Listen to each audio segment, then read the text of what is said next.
말씀의 은혜가 되시기를 바랍니다. 제가 지난 주간에 중국에 가서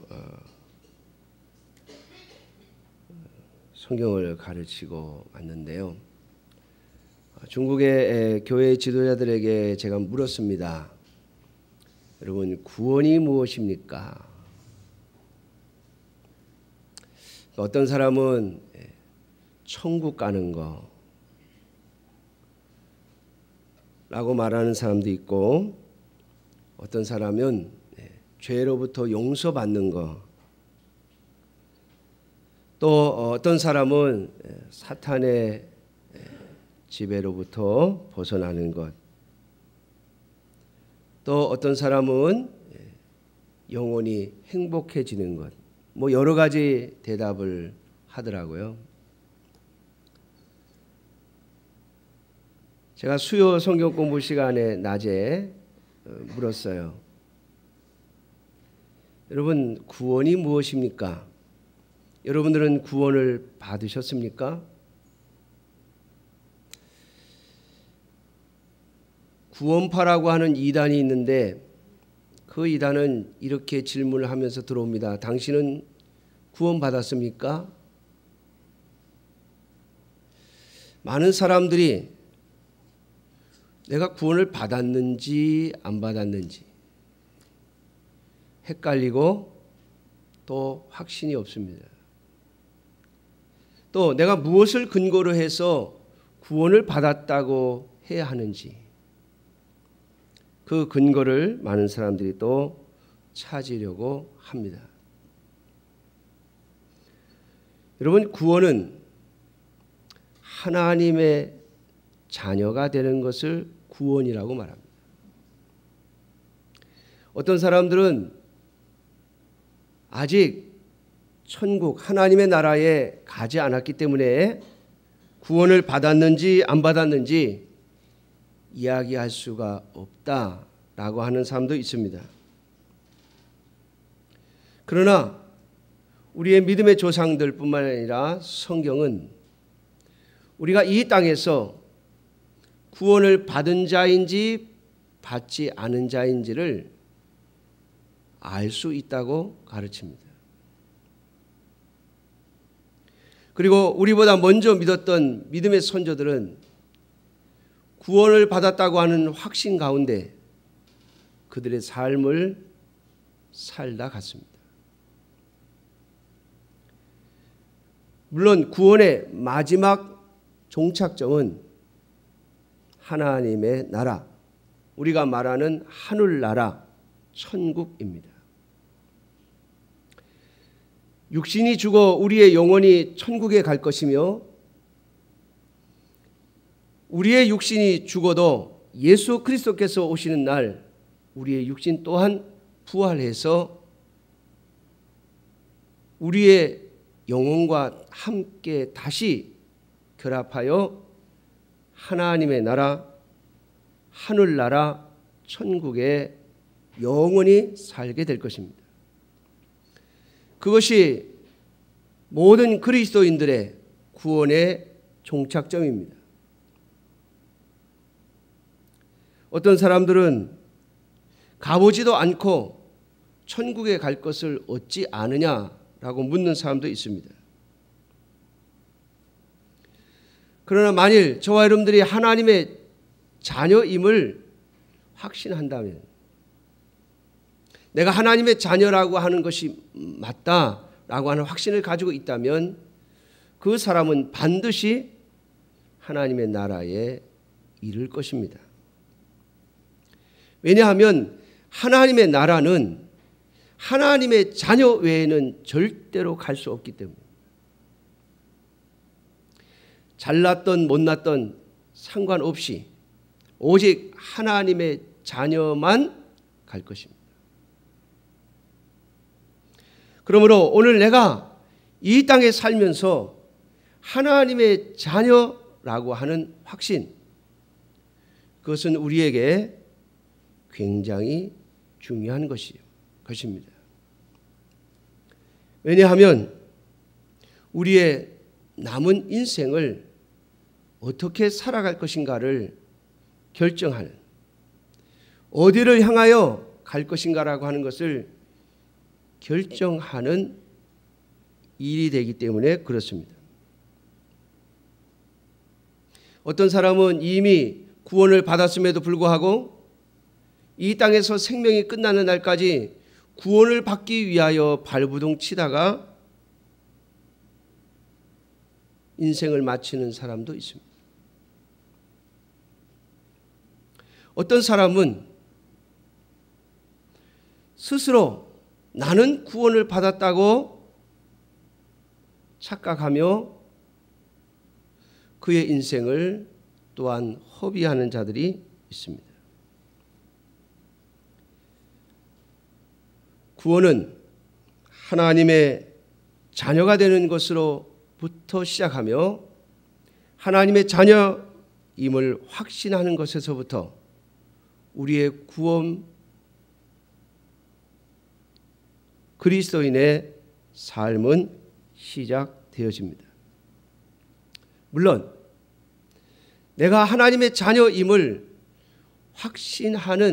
확신하기 전에 이미 우리는 하나님의 자녀로 부름을 받습니다.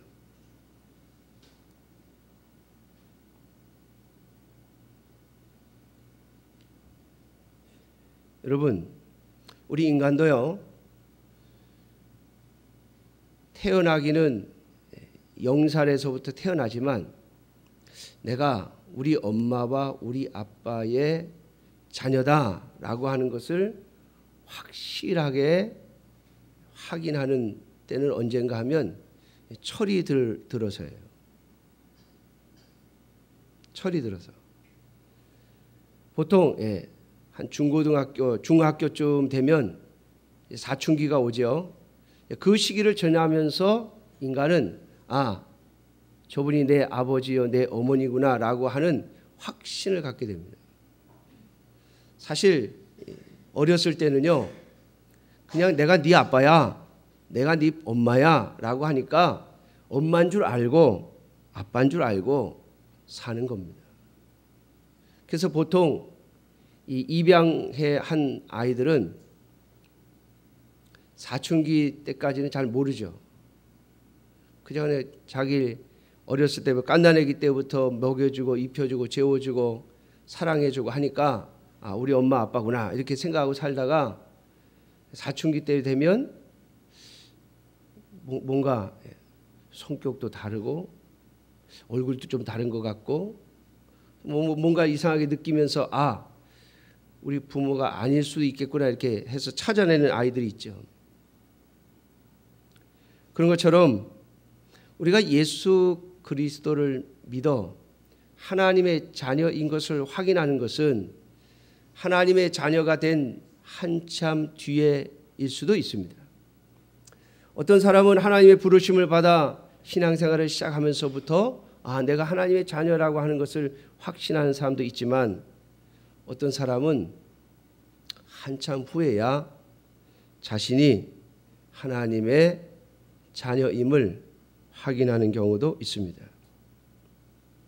어쨌든 구원은 하나님의 자녀가 되는 것입니다. 그런데 하나님의 자녀가 됨을 우리가 신학적으로 확인하는 것이 있습니다. 오늘 본문에 보면 15절에 너희는 다시 무서워하는 종의 영을 받지 아니하고 양자의 영을 받았으므로 우리가 아빠 아버지라고 부르짖느니라 라고 말씀하고 있습니다. 다시 말하면 양자의 영이 있어야 그 사람이 하나님의 자녀인 것입니다. 그럼 양자의 영은 뭐냐? 여러분, 이 양자의 영을 오늘 본문에서는 하나님의 영이라고도 말했고 또 11절 우리가 읽진 않았습니다마는 예수를 죽은 자 가운데서 살리신 이의 영이라고도 말했고 오늘 본문 앞에 보면 하나님의 영 곧 그리스도의 영이라고도 말하고 있습니다. 그리고 오늘 읽은 본문 16절에는 이것을 성령이라고 말합니다. 양자의 영, 그리스도의 영, 성령, 하나님의 영, 다 같은 분을 가리키는 겁니다. 우리는 이 분을 가리켜서 가장 쉽게 부르는 명칭으로 성령님이라고 하죠. 이 성령 하나님이 우리의 심령 안에 들어오셔서 우리가 하나님의 양자됨을 증명해 주시는 것입니다. 그래서 양자의 영, 다시 말하면 아들이 되게 하는 영, 그런 말이죠.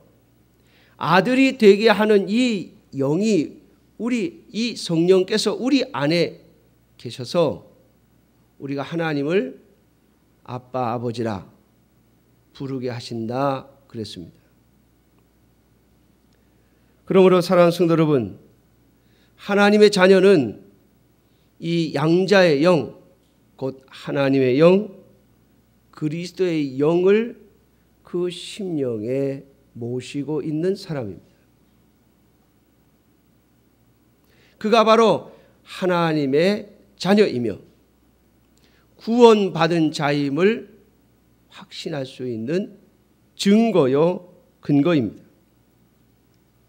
오늘 본문 16절에 보니까 성령이 친히 우리 영과 더불어 우리가 하나님의 자녀인 것을 증언하시나니 라고 말씀하고 있습니다. 저와 여러분들이 하나님의 자녀임을 증언하시는 분이 바로 성령 하나님이시라 그 말입니다. 그러므로 사랑하는 성도 여러분, 오늘 하나님의 자녀인 저와 여러분들의 심령 속에 우리의 영혼 속에 함께 하시는 이 성령 하나님을 확인하고 발견하는 여러분들이 되시기를 주님의 이름으로 축원합니다.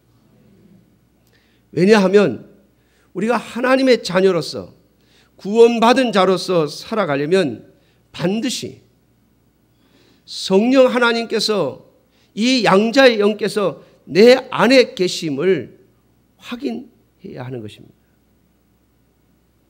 이 확인이 없으면 우리는 하나님의 자녀로 살아갈 수가 없으며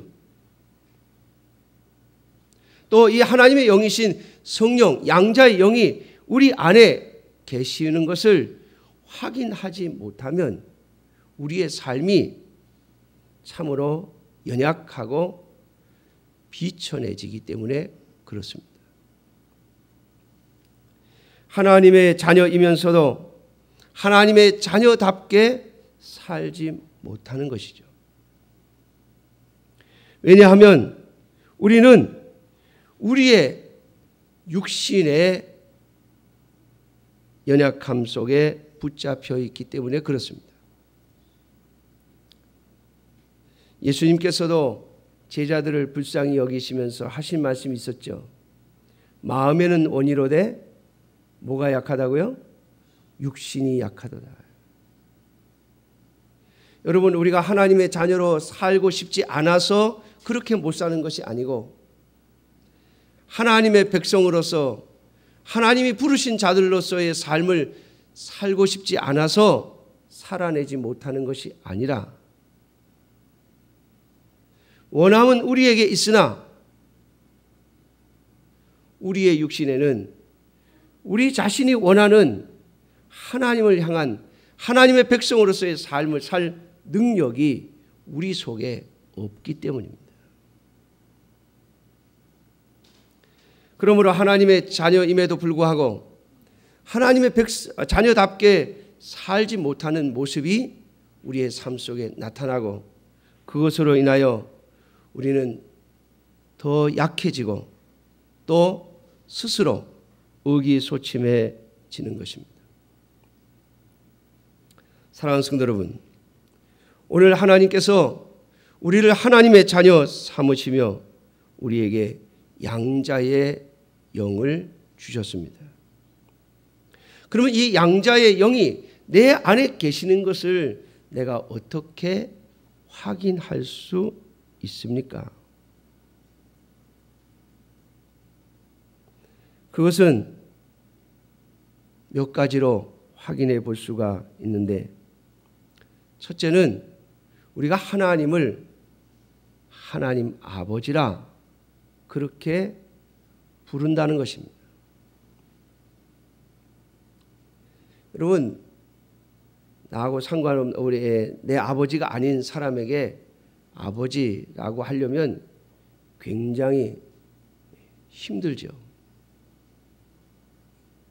제가 어느 드라마를 보니까 자기보다 10살이 어린 사람에게 아버지라고 부르는 사람이 있더라고요.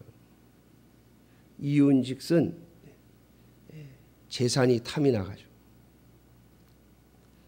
자기 할아버지가 자기한테 재산을 다 물려줄 줄 알았는데 갑자기 아들이 나타난 거예요. 아들이. 그리고 그 할아버지가 아들에게 모든 재산을 다 준다고 그러니까 이 외손자가 외삼촌이죠. 외삼촌에게 내가 외삼촌 양자로 들어가겠다. 그러면서 내가 외삼촌을 앞으로 아버지라고 부르겠다 이럽니다. 아버지라고 부른대요. 자기보다 10살이나 어린데. 근데 목적이 있어요. 목적이. 부르긴 부르는데 전혀 자연스럽지 못해요. 억지로 부르는 거죠. 억지로. 왜?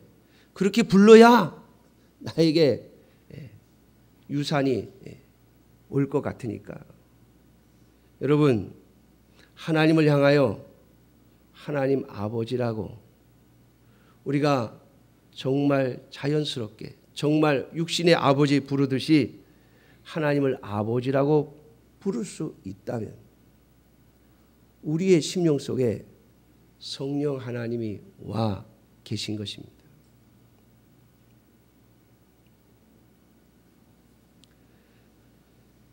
두 번째로,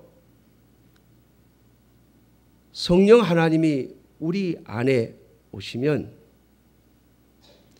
성경이 말하고 있는 여호와 하나님만 유일한 신이심을 알게 됩니다.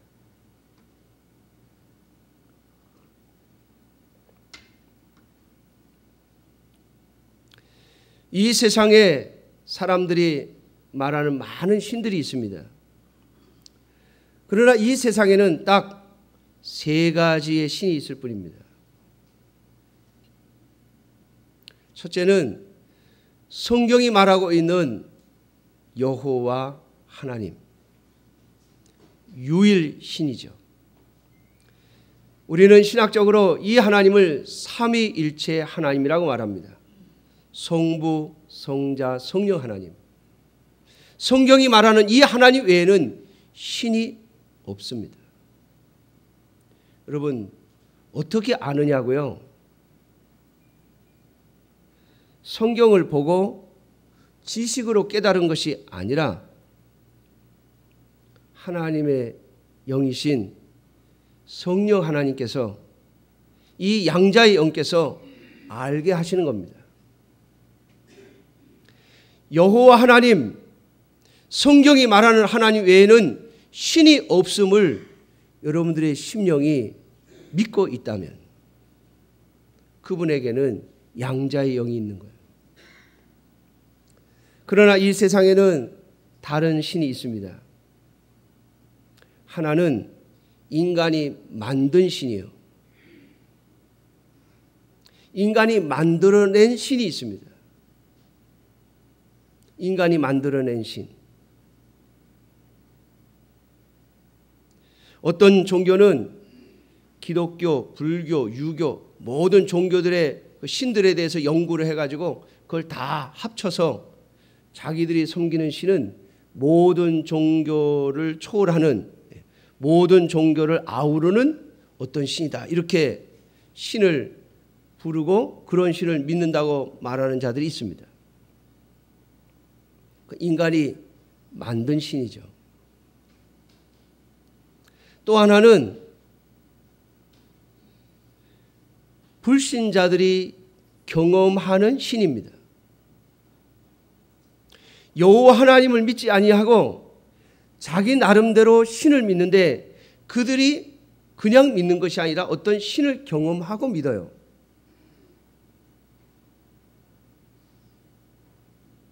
여러분, 세상에 다른 신들을 섬기는 자들 다 그냥 종교심에 의해서만 그저 뭔가 신은 하나 있어야 되겠다 그래서 믿는 것만은 아닙니다. 어떤 종교인들을 보면 자신이 믿는 신을 위해서 목숨을 내어놓습니다. 자기의 자식을 드리는 자들도 있습니다. 성경에 보면 몰록이라고 하는 신에게는 아들을 불에 태워서 바칩니다.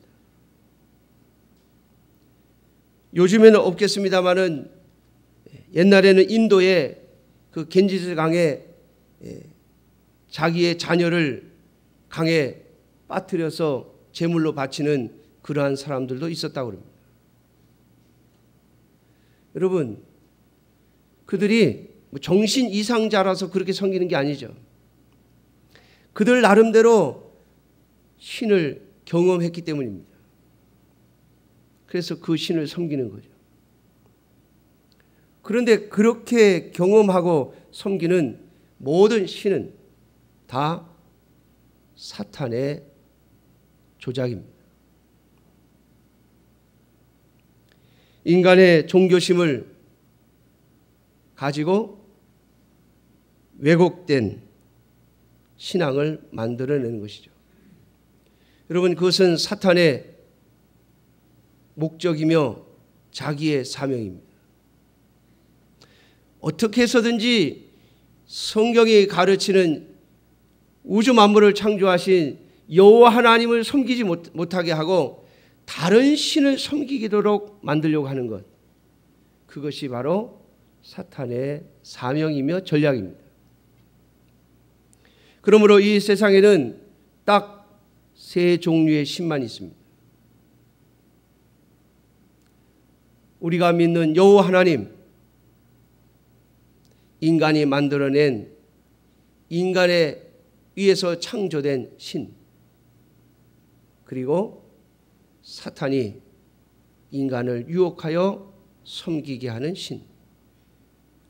그 모든 신들 속에는 사탄이 있죠. 마귀가 있는 것입니다. 사랑하는 성도 여러분, 성령 하나님이 우리 속에 오시면 여호와 하나님 외에는 신이 없음을 깨닫게 됩니다. 만일 여러분들이 성경이 말하는 성부, 성자, 성령 하나님 외에는 신이 없음을 여러분들의 심령이 믿고 있다면 여러분들의 심령 속에는 이미 성령 하나님이 와 계신 것입니다. 세 번째로, 성령 하나님이 우리 속에 오시면 내가 죄인임을 깨닫게 됩니다. 내가 죄인임을 깨달았다고 하는 것은 예수 그리스도의 십자가를 믿는다는 것을 의미합니다. 왜냐하면 내가 내 죄로 말미암아 하나님 앞에 설 수 없기에 예수 그리스도의 십자가의 구원 외에는 길이 없음을 믿게 되어지기 때문에 그렇습니다. 세상 사람들이 말하는 것처럼 도덕적으로 윤리적으로 내가 다른 사람들보다 조금 더 죄를 지었다, 내가 다른 사람들 몰래 이렇게 나쁜 짓을 좀 했다, 여러분 그 정도의 죄인이 아니에요. 하나님의 구원의 은총이 없이는 구원을 받을 수 없는, 죄의 문제를 해결할 수 없는 죄인임을 깨달았다면, 그래서 예수 그리스도의 십자가 외에는 구원이 없음을 우리가 믿음으로 받아들였다면 그 사람의 심령 속에는 성령 하나님이 와 계신 것입니다. 그러므로 사랑하는 성도 여러분, 오늘 저는 여러분들에게 이 말씀을 드리고 싶습니다. 여러분들의 심령 속에 와 계신 그 양자의 영, 예수 그리스도의 영, 하나님의 영,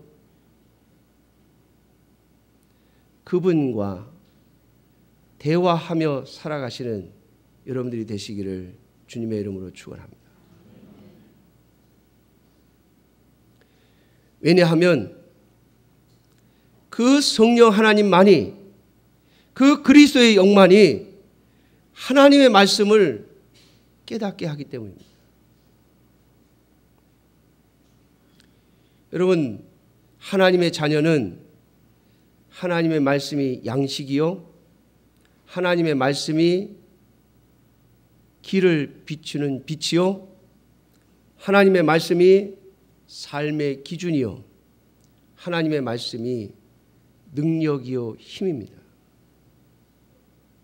그래서 제가 오늘 예배 초기에 읽은 시편 1편은 복 있는 사람은 하나님의 말씀을 주야로 묵상하는 사람이라고 고백하고 있습니다. 이 하나님의 말씀을 깨닫게 하고 이 하나님의 말씀을 통하여 하나님의 뜻을 깨닫고 하나님의 마음을 들을 수 있는, 성령 하나님의 음성을 들을 수 있는 길이 바로 이 하나님의 말씀이며, 그리고 이 말씀을 깨닫게 하시는 분이 이 말씀을 통하여 우리에게 하나님의 마음을, 하나님의 뜻을 가르쳐 주시는 분이 바로 성령님이기 때문입니다. 사랑하는 성도 여러분, 왜 우리가 우리 안에 계신 이 성령님과 만나지 못하고 살아갑니다? 첫째는 내 안에 성령님이 계신 것을 몰라서요. 성령님은 눈에 보이는 게 아니거든요. 그러니까 내 안에 성령님이 계시는 것을 깨닫지 못하는 사람은 성령님과 대화할 수가 없죠. 성령님께 물을 수도 없고 성령의 음성을 들을 수도 없습니다. 물론 하나님의 말씀도 온전히 깨달을 수가 없죠. 왜냐하면 성경의 모든 기록은 성령의 감동으로 된 것이기 때문에 성령 하나님의 인도하심이 없이는 온전히 깨달을 수 없기 때문입니다. 물론 성경 속에서 도덕적이고 윤리적인 기준들을 찾아낼 수는 있죠. 거짓 증거하지 마라, 내 이웃을 사랑하라, 살인하지 마라, 간음하지 마라, 도둑질하지 마라, 탐내지 마라. 여러분, 인간의 윤리를 이야기하시는 것이 아니에요. 더 깊은 하나님의 음성이 말씀 속에 있습니다. 그런데 우리가 성령 하나님의 인도하심이 없이 성경을 보면 도덕 윤리밖에 보이지 않습니다. 다른 종교에서도 다 가지고 있는 도덕 윤리밖에는 보이지가 않습니다. 그러므로 사랑하는 성도 여러분, 하나님의 말씀을 사모하시고 여러분들의 심령 속에 와 계신 성령 하나님과 대화할 수 있는 여러분들이 되시기를 주님의 이름으로 축원합니다. 그래야만 우리가 하나님의 자녀로 살아갈 수 있습니다. 하나님께서 우리에게 주신 이 구원의 자녀, 하나님의 자녀의 삶을 온전히 살아갈 수 있습니다. 오늘날 하나님의 교회에 수많은 사람들이 있지만 하나님의 자녀답게 살아가지 못하고 하나님의 자녀가 가야 할 길을 가지 못하는 이유가 바로 여기에 있습니다. 그러므로 사랑하는 성도 여러분, 여러분들 안에 성령 하나님이 와 계신가를 끊임없이 점검하고 확인하는 여러분들이 되시기를 주님의 이름으로 축원합니다. 예수 그리스도께서 구하라 찾으라 두드리라 말씀하시며 구하고 찾고 두드리는 자에게 성령을 주시지 않겠느냐라고 하신 말씀이 바로 여기 있습니다. 예수님께서 말씀하신 그 말씀은 성령 하나님이 계심을 확인시켜 주시겠다는 말이에요. 성령께서 우리 속에 오시지 않으면 우리는 하나님을 믿을 수도 예수 그리스도를 믿을 수도 하나님을 하나님이라 부를 수도 없습니다. 그러므로 사랑하는 성도 여러분, 구하고 찾고 두드려 내 안에 성령 하나님이 와 계심을 확인하고 그리고 그 하나님과 대화하며 그 하나님으로부터 힘과 용기와 능력을 얻으며 하나님의 자녀답게 살아갈 수 있는 능력이 저와 여러분들에게 있기를 주님의 이름으로 축원합니다. 기도하겠습니다.